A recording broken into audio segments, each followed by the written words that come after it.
हमारा छत्तीसगढ़ का एमसीक्यू है। पहला क्वेश्चन है, हमारा छत्तीसगढ़ कविता के रचयिता कौन हैं?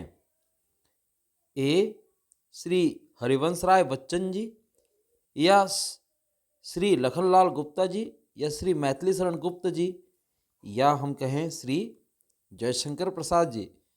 तो इसका सही उत्तर है बी श्री लखनलाल गुप्ता जी। अगला क्वेश्चन है, कविता में छत्तीसगढ़ को क्या कहा गया है? ए भारत का अनमोल खजाना कहा गया है, या बी भारत का अनुपम अंश कहा गया है, या भारत का केंद्र बिंदु, या भारत का सबसे सुंदर राज्य। तो इसका सही उत्तर है बी भारत का अनुपम अंश कहा गया है। कविता में छत्तीसगढ़ की कौन सी नदियों का उल्लेख है? ए गंगा यमुना सरस्वती, या बी नर्मदा महानदी शिवनाथ, या सी ब्रह्मपुत्र सतलुज रावी, या डी कावेरी कृष्णा गोदावरी। तो इसका सही उत्तर है बी नर्मदा महानदी शिवनाथ। अगला क्वेश्चन है, गोंड वंश के बारे में क्या कहा गया है? ए यह शासन करने में अक्षम था, या बी यह वीर और गर्वित वंश था, या सी यह भारत के बाहर था, या डी यह केवल साहित्य में प्रसिद्ध है। तो इसका सही उत्तर है यह वीर और गर्वित वंश था। रतनपुर और मलार का संबंध किससे है? ए धार्मिक स्थलों से है, या बी प्राचीन गौरव से है, या सी वन्य जीवन से है, या डी कृषि से है।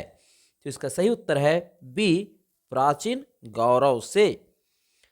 अगला क्वेश्चन है, राजिम और शिवरी नारायण को क्यों महत्वपूर्ण माना गया है? ए यहाँ के वन्य जीव के कारण, या बी इनके खनिज भंडार के कारण, या सी इनके तीर्थ स्थल होने के कारण, या डी यहाँ की शिक्षा व्यवस्था के कारण। तो इसका सही उत्तर है इनके तीर्थ स्थल होने के कारण। कविता में छत्तीसगढ़ की भूमि को क्या कहा गया है? ए रेगिस्तान कहा गया है, या बी धान का कटोरा कहा गया है, या सी छत्तीसगढ़ को खनिज की खान कहा गया है, या भारत का मुकुट कहा गया है। तो सही उत्तर है बी धान का कटोरा। छत्तीसगढ़ के किस प्रकार के भंडारों का उल्लेख किया गया है? ए सोना और चांदी का, या बी कोयला और लोहा का, या सी चावल और दाल, या डी तेल और गैस। तो इसका सही उत्तर है बी कोयला और लोहा। कविता के अनुसार छत्तीसगढ़ का साहित्य कैसा है? ए बहुत पिछड़ा हुआ, या बी सुंदर और विद्वानों से भरपूर, या सी केवल धार्मिक, या डी केवल प्राचीन। तो इसका सही उत्तर है बी सुंदर और विद्वानों से भरपूर। धान का कटोरा का अर्थ क्या है? ए धान उत्पादन में अग्रणी, या कटोरे जैसा आकार, या पानी की कमी, या सुंदरता। तो इसका सही उत्तर है धान उत्पादन में अग्रणी, ए ऑप्शन।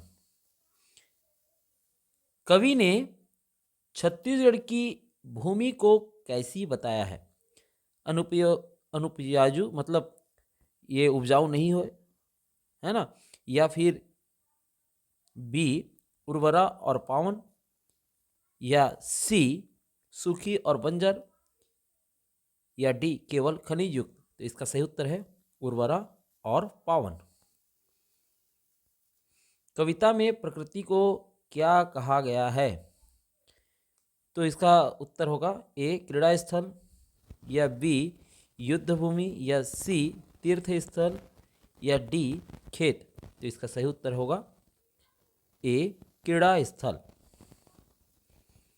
कवि ने छत्तीसगढ़ की किस प्रगति की बात की है? ए सांस्कृतिक और आर्थिक प्रगति की, या केवल सैन्य प्रगति की, या केवल औद्योगिक प्रगति की, या केवल धार्मिक प्रगति की? तो इसका सही उत्तर होगा ए, सांस्कृतिक और आर्थिक प्रगति की। छत्तीसगढ़ में कौन सी नदियां धर्म कथाएं कहती हैं? ए, महानदी के तट पर, या बी, नर्मदा के तट पर, या सी, शिवनाथ के तट पर, या डी, गोदावरी के तट पर? तो इसका सही उत्तर है ए, महानदी के तट पर। कविता में प्रमाद का क्या अर्थ है? ए, आलस्य और अज्ञानता, या बी, परिश्रम, या सी, ज्ञान और विद्या, या डी, त्योहार? तो इसका सही उत्तर है ए, आलस्य और अज्ञानता। छत्तीसगढ़ का कोयला और लोहे का भंडार किसके लिए महत्वपूर्ण है? ए, कृषि के लिए, या बी, उद्योगों के लिए, या सी, पर्यटन के लिए, या डी, साहित्य के लिए? तो इसका सही उत्तर है बी, उद्योगों के लिए। कटोरा यही धान का पंक्ति में किसका उल्लेख है? छत्तीसगढ़ की कृषि संपन्नता का, या हम कहें साहित्य की समृद्धि का, या खनिज भंडार, या तीर्थ स्थल? तो सही उत्तर है ए, छत्तीसगढ़ की कृषि संपन्नता। कविता में छत्तीसगढ़ को सुखधाम क्यों कहा गया है? यहाँ केवल मंदिर है इसलिए, या यहाँ की प्राकृतिक और सांस्कृतिक संपदा के कारण, या यहाँ युद्ध नहीं हुए, या यहाँ केवल विद्वान रहते हैं? तो इसका सही उत्तर है यहाँ की प्राकृतिक और सांस्कृतिक संपदा के कारण, बी ऑप्शन। छत्तीसगढ़ में किसकी अपार संपदा है? ए, हीरे और मोती, या बी, वन और खनिज, या सी, सोना और चांदी, या डी, तेल और गैस? तो इसका सही उत्तर है वन और खनिज। आखिरी क्वेश्चन इस पार्ट से, कवि ने ईश्वर से क्या प्रार्थना की है? ए, छत्तीसगढ़ को धनवान बनाने की, या छत्तीसगढ़ को प्रगति के मार्ग पर अग्रसर रखने की, या छत्तीसगढ़ को तीर्थ स्थल बनाने की, या डी, छत्तीसगढ़ को अलग देश बनाने की?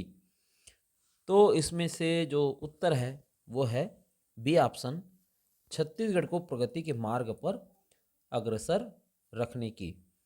आशा है आप लोगों को समझ में आ गया होगा सारे क्वेश्चन। इसी तरीके से हम एमसीक्यू लेकर आते रहेंगे। आप हमें फॉलो सब्सक्राइब कर लीजिए। नमस्कार।